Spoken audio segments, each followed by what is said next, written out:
गुरुर्ब्रह्मा गुरुर्विष्णु गुरुर्देवो महेश्वरः गुरुर्साक्षात् परब्रह्म तस्मै श्री गुरवे नमः। ఈరోజు మనం రమణ స్మృతులలో రమణ భగవాన్కి ఒక ఆవు అంటే చాలా ఇష్టం. ఆ ఆవు పేరు మహాలక్ష్మి. ఆవు లక్ష్మికి దూడగా ఉన్నప్పటి నుండి భగవాన్ పైన బద్ధానురాగం అంట. అన్ని ఆవులున్నా సరే లక్ష్మికి భగవాన్ పైన ఆ ప్రేమ అంట. భగవాన్ చూడకుండా అది నిలవలేదంట. ఎందరిలో కూర్చున్న తాడు తెంపుకునైనా సరే భగవాన్ చూడడానికని హాల్లోకి వచ్చేసేదట. ఒకరోజు ఆవు లక్ష్మి హాల్లోకి వచ్చిందంట. సరాసరి భగవాన్ ఎదురుగుండా వెళ్ళి ఆయన భుజం మీద తలపెట్టుకుని ఒక్కటే ఏడవడం మొదలుపెట్టిందంట. ఆయన లక్ష్మిని అరగంట సేపు ఓదార్చారంట. ఆమె దుఃఖం పోయేదాకా. ఏమమ్మా, ఎందుక దుఃఖము, నీకెందుకు కలిగిందమ్మా? నేనున్నాను కదా, ఎందుకలా కష్టపడుతున్నావు? నేనుండగా నీకు కొరవే ఉంది? ఈ విధంగా మాట్లాడుతూనే ఉన్నారంట. ఆమె ఓదార్పు పొంది వెళ్ళిపోయిందంట. ఒకసారి ఓ భక్తుడు విలువైన హల్వా తెచ్చి భగవాన్ ముందున్న పీట పైన ఉంచాడంట. అయితే ఆశ్రమం కుక్క దానిలో మూత పెట్టిందంట. ఆ దగ్గరే ఉన్న ఆశ్రమాధికారి చిచ్చి అంటూ ఆ కుక్కనేమో వెళ్ళగొట్టపోయాడంట. అప్పుడు భగవాన్ కోపంతో చర్రను లేచారంట. ఆయన పైకి, పో అవతలికి పో, నువ్వెవడరా, ఇక్కడ నీ అధికారం ఏంటి, ముందు నడిబయటికి, ఎవడరా నువ్వు అతన్ని తినొద్దని తోలడానికి, నీదిరా హల్వా అని హల్వా ముక్కలు చేసి తాను తిని తన చేత్తో అక్కడ ఉన్న వారందరికీ పంచిపెట్టారంట. అందరూ తిన్నారంట. లోపల ఏమనుకున్నారో తెలియదు కానీ భగవాన్ పెట్టారు కాబట్టి అందరూ తిన్నారంట.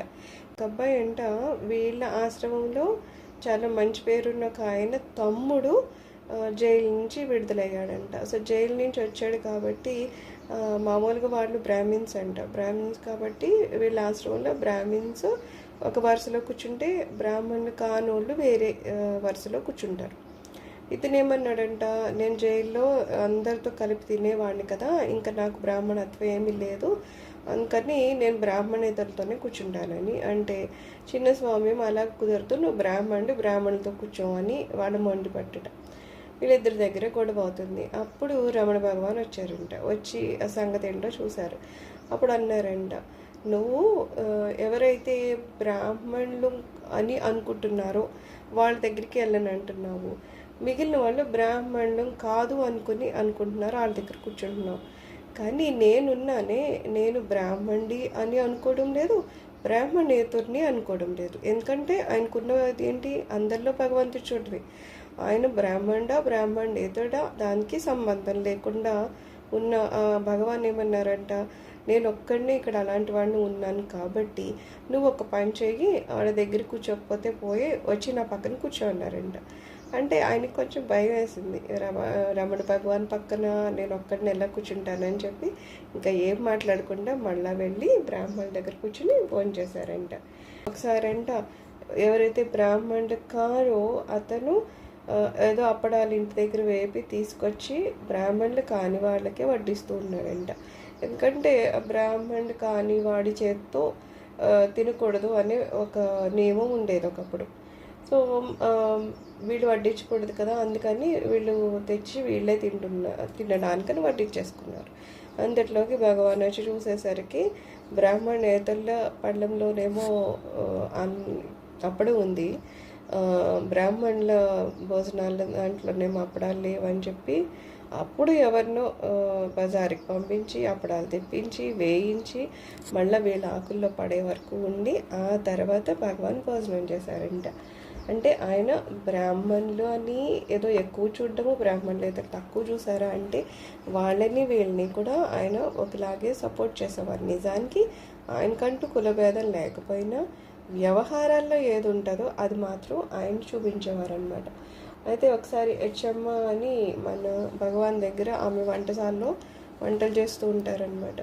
అయితే ఆమెకి విపరీతంగా వాంతులు అవుతుంటే ఎవరో అన్నారంట, వెళ్ళి భగవాన్కి చెప్పుకోవచ్చు కదా అంటే, నేను చెప్తే కానీ తెలియదు, అంతే కదా, భగవాన్కి తెలియంది ఏం లేదు, అక్కడ ఎవరికి ఏం జరుగుతుందో ఆయనకి తెలుసు.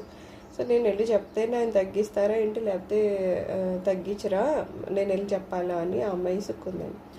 విసుక్కుంటే పాపం ఉండబట్టలేక ఈ శిష్యుడు వెళ్ళి భగవాన్తో అన్నారంట, పాపం ఆమెకి విపరీతమైన వాంతులు అవుతున్నాయి, చూడండి భగవాన్ అని. అంటే ఈయనేమన్నారంట, నన్నేం చేయమంటావు, ఎప్పుడు నేను అంటాను కాసింత నెమ్మదిగా కూర్చో అని. కానీ ఆవిడ అలా కూర్చోది, ఎప్పుడు ఏదో తిండి వండి పెట్టాలి నాకు అని చెప్పేసి ఏదో పని చేస్తూనే ఉంటుంది. అందుకే ఆవిడ ఇలాంటివన్నీ తెచ్చుకుంటుంది, ఎవరికన్నా వాళ్ళు అనుభవిస్తారులే, నేనేం చేస్తాను అని ఆయన గట్టిగా విసుక్కుని వెళ్ళిపోయారట. విసుక్కుని అయితే వెళ్ళిపోయారు, కానీ అక్కడ ఏమైంది, ఆమె వాంతులు ఆగిపోయినాయి అంట. అంటే ఆయన ఏ రూపంలో అయినా సరే కరుణిస్తారు, అలా అని ఆవిడ వాంతులు తగ్గించేశారనమాట.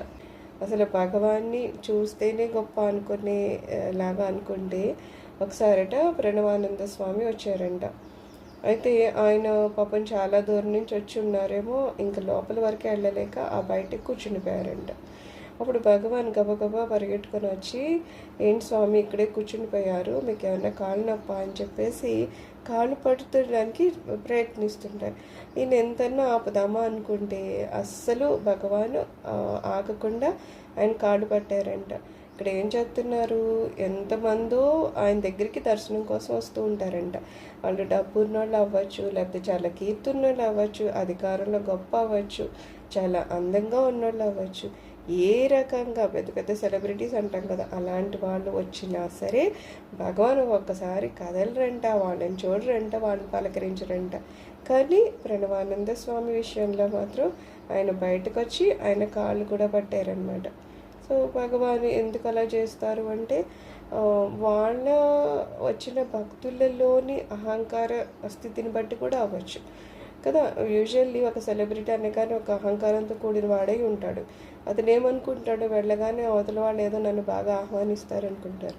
ఎక్కడైతే అహంకారం ఉంటుందో అక్కడ భగవంతుడు మనల్ని అంగీకరించడం అనమాట. సో అలాగా భగవాను ఎంత గొప్ప వాళ్ళు వచ్చినా సరే వాళ్ళని పెద్ద లెక్క చేసేవారు కాదట.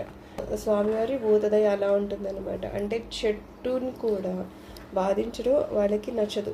అందుకని ఒకసారంట ఏదో ఒక చెట్టు ఎండిపోయింది కదా, చెట్టుకు ఉన్న ఎండు కొమ్మల్ని కట్ చేయమని అంటే ఒక అబ్బాయికి తెలియక కాస్త పచ్చివి కూడా ఇష్టం వచ్చినట్టు కట్ చేస్తున్నాడంట. అది చూసి భగవాన్కి చాలా కోపం వచ్చిందంట.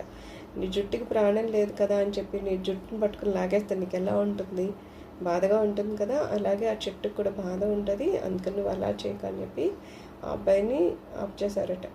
దీనికి మనకి ఒక ఉదాహరణ కూడా చెప్తున్నారు.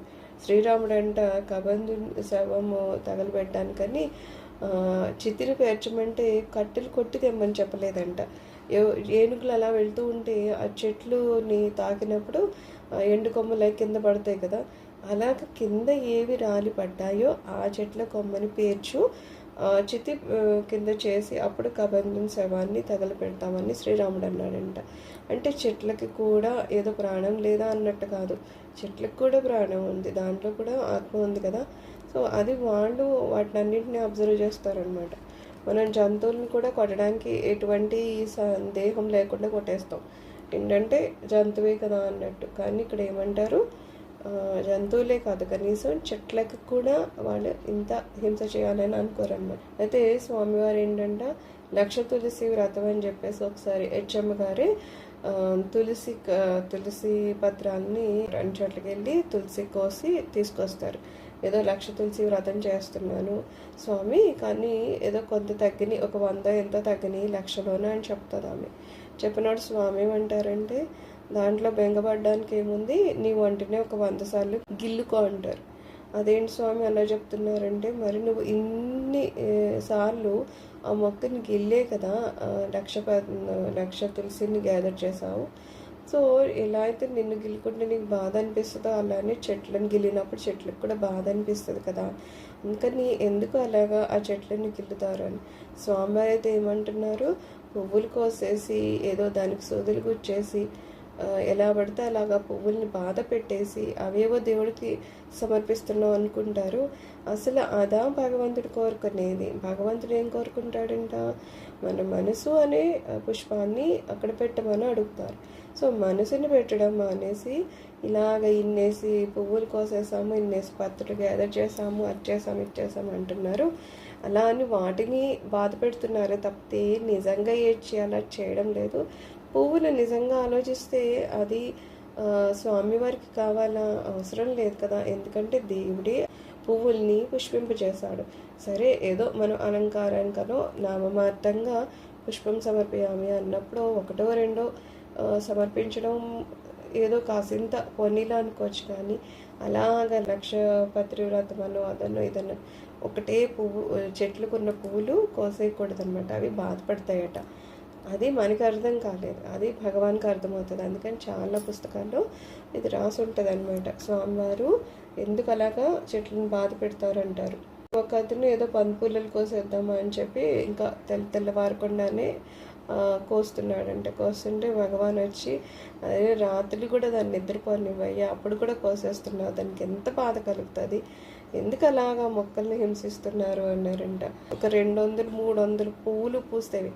అవి నీలగోరింట చెట్లు ఏమంటారు కదా, పొలోమని కోసేసేదాన్ని. కోసేసి ఎస్పెషల్లీ ఈ గణేష్ నవరాత్రుల్లోనే మనం 108 పువ్వుల కింద ఏదో మాలలు కట్టేసో లేకపోతే సహస్ర అర్చన చేస్తాం కదా, ఇంకా అన్ని పువ్వులు అవి పూసాయి. పెద్ద చెట్టు అనమాట. తీసుకెళ్ళి ఆశ్రమాల్లో ఇవ్వడం అన్నీ చేసేసేదాన్ని. పొలమని కోసేసేదాన్ని. ఇదే పని అనమాట. వందలు కోసేసేదాన్ని. అయితే అప్పుడు ఈ రమణ భగవాన్ని ఇది నేను ఎక్కడో చదివాను అనమాట. చదివి అప్పటి నుంచి నేను పువ్వు కోయడం మానేశాను. ఇప్పటికీ నేను యాక్చువల్గా నాకు నేను పువ్వు కొయ్యను, ఎవరినైనా కొయ్యమనో లేకపోతే ఎక్కడన్నా అమ్మితే తీసుకోవడం. అంటే మ్యాక్సిమం ఇంకా పువ్వుల మీద పోయింది. ఎందుకు చెప్తున్నానంటే అంత భయంకరంగా కోసేసేదాన్ని. ఒకప్పుడు ఆ బాధ నాకు అనిపించేది కాదనమాట. ఏదో పువ్వులు దొరికేస్తున్నాయి కోసేయడం పొలమని చాలా ఎక్కువ.